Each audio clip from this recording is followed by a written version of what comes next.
Hey everyone, keeping safe, quarantined. I'm here in my childhood bedroom. As you can see, it is a art shit show, but yeah, I'm here for it. Here in San Diego County, chilling at my folks' place, trying to keep safe and just, going through the shadow work, going through the motions. And with that, I wanted to start this YouTube series that I have been wanting to start for a very long time. And this video in particular is going to be about um, my experiences in sobriety and also the nature of Alcoholics Anonymous and all sort of like AA programs. And yeah, let's get into it. First of all, I just want to say I'm like so grateful for it because those meetings, it really does help out a lot of people. So I'm not trying to like completely trash it or anything. I just think that there are a lot of dogmatic aspects to the program that um, let in a lot of sort of egotistical behavior and also plays into like groupthink and frankly kind of cultish behaviors. So yeah, let's get into it. So I first decided I wanted to get sober um, after I was abusing alcohol and cocaine heavily. Alcohol was kind of the catalyst for me getting into the rooms, but also cocaine is a huge part of my story. Um, but maybe in another video I could talk about the stupid shit I did while I was fucked up.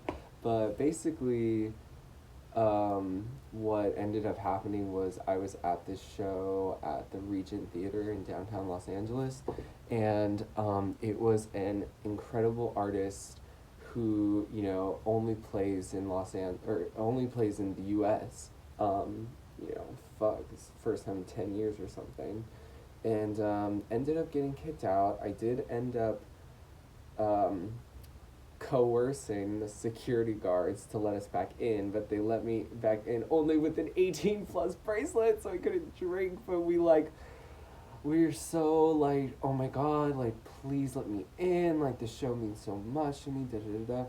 Anyway, so I got to see the show, but after that, I mean, there were so many other experiences, and we'll just talk about that in another video. But yeah, I would say that's the situation where I was like, oh fuck, I have a problem. So started going to AA. It was really good at first, and then I sort of began to see more the dogmatic nature of the program and how people sort of just blindly follow these rules and these unspoken rules that they don't advertise, such as you have to be 100% sober on everything, including like whatever poppers, mushrooms, this and that. Like, you have to be 100% sober. You can go into it thinking that it's just for alcohol, but it's not.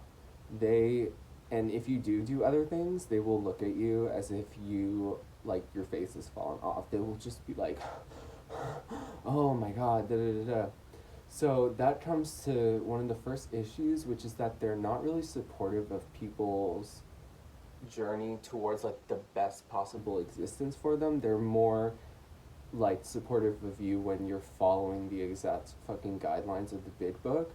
And if you're not doing that, they frown upon you. And you know, and another problem that is in those rooms is when you try to speak about this, the people that are perpetuating that judgment most will often fucking gaslight you basically, and they'll be like, well, like your facts are not or feelings are not facts, which is true, but it's like when everyone is implying that what you're doing is wrong, that will like affect you over time. And so yeah, they I remember one of the first times, I just remember like I had this neighbor that was sober, and I told him we would just talk on our walks and stuff when we would see each other out, and we would just like talk about sobriety. And when I first got into the program, like I was just not drinking. Like I was still smoking weed at the time, and that was like the only thing I did. And I, he would be, it's like these people, it is like a cult. Oh my God. I'm sorry if if you're supportive of it or whatever, but it is culty, and you know that it's true. Don't deny it. You know it's true, because whenever you tell someone you're getting sober and going to meetings, they're like, oh my God, I'm so proud of you. Like, welcome to the family. Like, your life is going to change. Da, da, da, da. It's like, reminds me of testimonials of Scientology. And yeah, and so I really, you think that these people are going to be supportive of you no matter what, you know? And I was still smoking weed, I just didn't drink. And for me, that was really huge, just not drinking. Like, I don't understand why you can't just like, well, I think they should just be supportive of the progress of your journey no matter what, because of course it's good to be 100% sober, but if someone needs to like go through a transitional period where they're still smoking weed but they've cut out like hard drugs or drinking, like I definitely think that that should be implemented into the AA program. Like, okay, you can call it like the transitional period or whatever, but like, yeah. And by the way, they all are addicted to coffee, so that's caffeine, and they're all fucking smokers. So nicotine and caffeine are drugs that they're blatantly addicted to. So it's like, don't like frown upon people for like doing some shrooms for like some psychological work, or smoking weed if you're like smoking cigarettes. I digress. Yeah, I was on a run, and I see the guy that was all like, I'm so happy for you, and like I told him I was stoned, and he's all like, oh, you're supposed to be completely sober, da da da da. And it just seemed like the sort of disdain in his face towards me, and just reading his body language, I was like, wow, like these people, this really is some sort of like us versus them type of mind frame that the program is instilling in people. And I saw that another time in a meeting where during these talks they were talking about the concept of dirty chips or dusty chips. So for those that don't know, if you're going to meetings, they have chips that you take for different tiers of sobriety. So the first one is newcomer, then 30 days, then 60 days, 90 days, 6 months, 9 months, a year, so on and so forth. Then I believe it goes at a yearly basis. But yeah, like these people were going up there, and they were talking about like, oh, I remember when I was taking dusty chips, dirty chips, and I thought I could just not drink, and I was still smoking weed, and that was so wrong of me, and now I can say that this is not a dusty chip.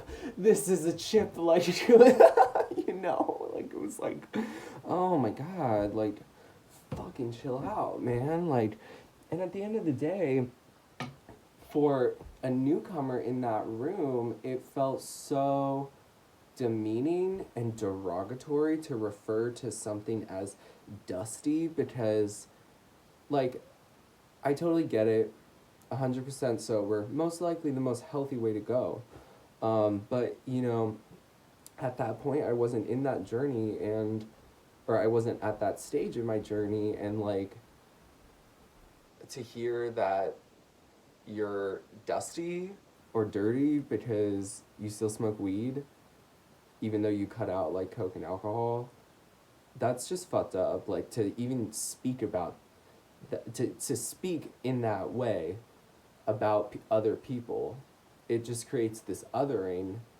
and it's like just really pointless. Honestly, it's extremely immature, is what it is. And what I've seen with people that are in the program a lot, it's like the critical thinking part of their brain just like shuts off, and they just go by these like guidelines that, a lot of them are really good, but they're also the same type of guidelines that I have discovered in researching about self love and affirmations and the power of forgiveness and the power of gratitude. It's, it's stuff that's already out there, which is funny because they act as if AA is like the only program which, like, you can get these principles of life from and you can get this morality from. So that's fucking lame. So yeah, that's another huge problem I have with it, is that they don't really teach you to be critical thinkers. They teach you to listen and obey to whoever is like in charge.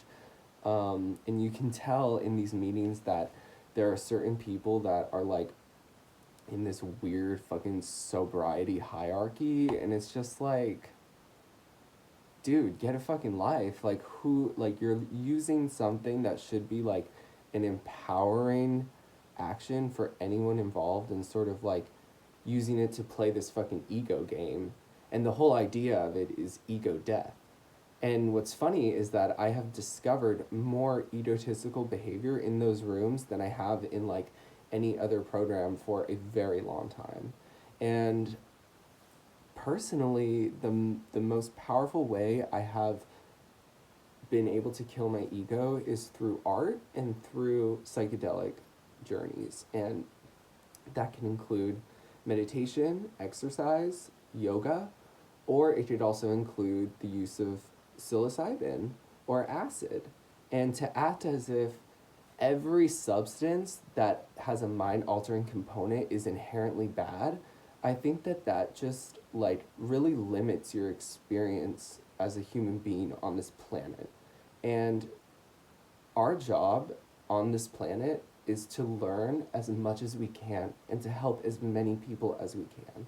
And had I not had those psychedelic journeys in which I discovered, I went into the deepest chasms of my psyche, and I faced my shadow self and I purged it and I cried and all of that shit. Like, had I not done that, I would be like the most vain fucking faggot on the planet.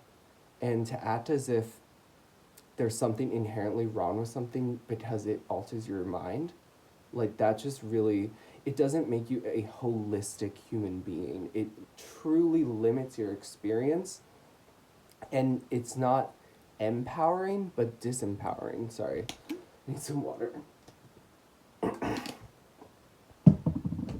So yeah, whew, I'm like gonna cry talking about that, but seriously, like, had I not done those things, like, I'm just so grateful I did those things, because I really dove deep into my psyche and had to face some really hard truths, but I'm such a better person for it. And, I've been going to AA for like over a year, and nothing has even compared to the way art and nature and, connecting with my body, like, nothing can compare to how those things have affected me as a human. So yeah. What else? Oh yeah, okay, so the other thing that bothers me about AA is that in the first rule, they tell you that you are inherently diseased and you have a disease that cannot be fixed. For many people, this might be the case, but, and I have nothing but support for those people. I think, you know what? I guess it is good for them to see it as that, because then they can take it to the extreme and then possibly, like, go back. I mean, I'd rather people be sober than not, right? But to act as if you can't make changes within your psyche and face your shadow self in order to not use those substances in such a destructive manner, like you have the power as a human being to do that. You as a human being are free, and that is where your empowerment lies, not in following something simply because someone else says so, or because it's easier, or because you're using it to avoid facing the shadow self. That is more dangerous to me, than, whatever. I mean, I can't speak for anyone else's experience, but I know that once I sort of adopted self love principles, started working on myself, forgiving other people who had wronged me, learning the proper lessons I needed to learn, and expressing gratitude for everything I have, the temptation to use anything just dissipates, And the only temptation that is there is purely chemical. And the only times in which I'm tempted to do anything are in times of stress. And if you can learn how to like manage your stress and really love yourself and approve of yourself, it's at loving. Love is to approve and accept yourself exactly the way you are. And, like, once you do that work, you don't even feel the need to use anything anymore, and therefore, like, you don't really need AA. That might be like pretty controversial to say, but especially with this coronavirus thing, I'm seeing people be like, act as if they act as if the centers close, that their life is at stake, and unless those um, centers are providing basic like shelter and food, which lots of them don't, okay, lots of them make you pay for it because they're run by bureaucrats who are like non-profit bureaucratic people who charge people money for everything. So that's another thing about AA, is that they'll say that it's free, but then they, imply that you pay for things. So to say that it's free is a little bit disingenuous, because anyone who has gone to meetings knows that it's implied that you donate to it. So, but yeah, like, it's kind of like, I don't know. I just want the best for everyone, and I think that there are these practices you can implement into your life. Meditation, exercise, eating healthy, staying away from caffeine and staying away from drugs and alcohol, obviously. Um, there are these things which can really change your subconscious patterns from self-destructive to self-loving and self-caring, and like, the more that you do that and you work on yourself and you express gratitude and you forgive yourself, like, you don't really you don't really need the program, in my experience, allegedly. But it's just like, honestly, that might be like controversial to say or whatever, but I swear I'm saying it from the most like loving place I possibly could, because for someone who I feel like is very sensitive, I'm a very sensitive person, and like, to be around the energy that's in AA, it is so negative. Oh, and I forgot to mention that I volunteered at a weekly basis at a center where they held meetings and did like treatment shit. So I have worked at these places. Like, I have been in the know of this. And so I speak from a perspective where I have really seen how people act behind the scenes. And unfortunately, I have to admit that many of these people are in it for ego driven purposes. And ah, that sucks to say, but I mean, if someone's doing good in the world, then that's cool, but at the same time, like, when you do things from an ego driven place, it drives you to, like, you have to choose your ego over the philanthropy that you're aligning yourself with. So at the end of the day, the psyche will be heard, and there's going to be a situation similar to right now what we're in with the coronavirus, where your true intentions will be exposed. And I feel like that's going to happen to the people that I worked with at that center, like with the coronavirus. Before I quit working there about a month ago, I have been following this coronavirus shit for like since January. So I sort of already knew that it was going to hit LA really hard. So I prepared and I got the fuck out. And when I was still working there, before the coronavirus had been confirmed in LA, I was telling the guy, like, look, like, people need to know about this shit. Like, people need to be prepared. And he was all like, have you guys ever heard, he didn't say this, but like, I told him that he was applying a bigotry of low expectations onto everyone who was coming to the center, as if they found out that about the impending threat of the coronavirus, that they would not be able to handle it. They would be so scared and panicked, and he knows what he's doing because he's worked in nonprofits for nonprofit people. They're so just like academic, fucking bureaucratic, like, but yeah, just being all like, well, they wouldn't be able to like handle it. It's like, do you think everyone except you in the world is like a complete idiot? Because I think that they deserve the right to know. And if they go out and they start fucking like the purge on the streets, then yeah, that is on them. But they should know the basic information, so they can know to like stock up. And until they close that place, and it's still not closed to the public to this day, they're endangering people. I'm sorry, like, I understand that a lot of people need AA, but you're kind of just endangering people by having a public space where people can mill about. So that was a lot. Oh, I have one more thing. They always speak in these weird analogies where they're like, progress, not perfection. Like, and then, oh God, this was so cringy. Like, there's so many cringy things that happened with the guy that ran this place. Total narcissist, Gemini. So you can take what you will from that zodiac sign. But he was like, when I told him I was leaving, and I left because being around him was like mental torture.